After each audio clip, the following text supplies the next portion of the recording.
ये कहानी है दैत्य दंभिकासुर और महान राजा विक्रमादित्य की। दंभिकासुर एक ऐसा दैत्य था जो जवान और सुंदर औरतों को अपनी गुफा में उठा ले जाता, उनके साथ खेलता। जब उसका उनसे मन भर जाता तो वो उनकी जीवन लीला समाप्त कर देता। वो जिस भी राज्य में जाता त्राही त्राही मचा देता। कोई भी राजा या अन्य शूरवीर योद्धा उसका कुछ नहीं बिगाड़ पाते, क्योंकि दैत्य दंभिकासुर को देवताओं से वरदान प्राप्त था कि उसे बल से नहीं बल्कि बुद्धि से मारा जा सकता है। जो कोई भी उसे बल से मारने का प्रयास करेगा वो पत्थर का हो जाएगा। दंभिकासुर की मौत का रहस्य छुपा था उसकी 7 गुत्थियों में, यानी उसके 7 सवालों में। पर उसके साथ युद्ध करने वाले किसी भी राजा या शूरवीर को ये रहस्य मालूम नहीं था। इसलिए जब भी कोई उसके पाप कृत्य से दुखी हो उसके पास जाकर उस पर हमला करता तो देवताओं के वरदान स्वरूप वो पत्थर का हो जाता। हर तरफ दंभिकासुर का कहर मचा हुआ था। पत्थर का हो जाने के भय से कोई भी उसे रोकने का प्रयास नहीं करता।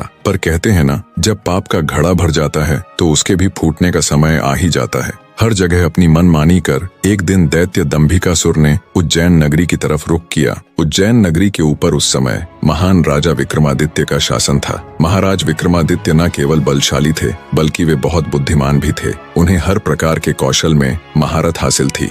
उन्हीं दिनों में विक्रमादित्य की नगरी उज्जैन में एक धनी साहूकार रहता था। साहूकार के 2 लड़के थे। बड़े का नाम महेंद्र था और छोटे का लखन। बड़े लड़के का विवाह तो साहूकार ने कर दिया था, पर छोटे बेटे का विवाह करने से पहले ही वो ईश्वर को प्यारे हो गए। पिता के गुजर जाने के बाद कामकाज और व्यापार संभालने की सारी जिम्मेवारी दोनों भाइयों पर आ गई। दोनों भाई दिल लगाकर कारोबार संभालने में लग गए। दोनों भाई जब काम कर शाम को घर आते तो दरवाजे पर खड़ी महेंद्र की पत्नी अपने पति को दाएं हाथ से लोटा भरकर पानी देती और बाएं हाथ से अपने देवर लखन को। एक दिन लखन ने सोचा, भाभी हर रोज मुझे बाएं हाथ से पानी पीने को देती है, आज मैं उनके दाएं हाथ से पानी पीऊंगा। शाम को जब दोनों भाई काम से लौटे तो लखन अपनी भाभी के बाएं हाथ से पानी पीने के लिए अपने खड़े होने के स्थान को बदलकर अपने बड़े भाई महेंद्र की जगह पर खड़ा हो गया और बड़ा भाई महेंद्र उसकी जगह पर खड़ा हो गया। लखन की भाभी जब उनको पानी देने के लिए आई तो उसने एक हाथ को दूसरे हाथ के ऊपर से करते हुए दाएं हाथ का लोटा अपने पति को दे दिया और बाएं हाथ में पकड़ा हुआ लोटा लखन को दे दिया।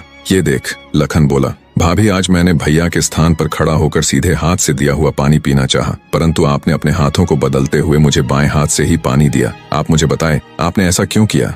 लखन की बात सुनकर उसकी भाभी ने उत्तर दिया, अगर तुम्हें सीधे हाथ का दिया हुआ पानी ही पीना है तो तुम भी अपने लिए सीधे हाथ से पानी पिलाने वाली ले आओ। भाभी की कही हुई बात लखन को चुभ गई। वह बिना पानी पिए ही भाभी से कहने लगा, ये लो तुम अपना पानी का लोटा और मैं यहाँ से जा रहा हूँ।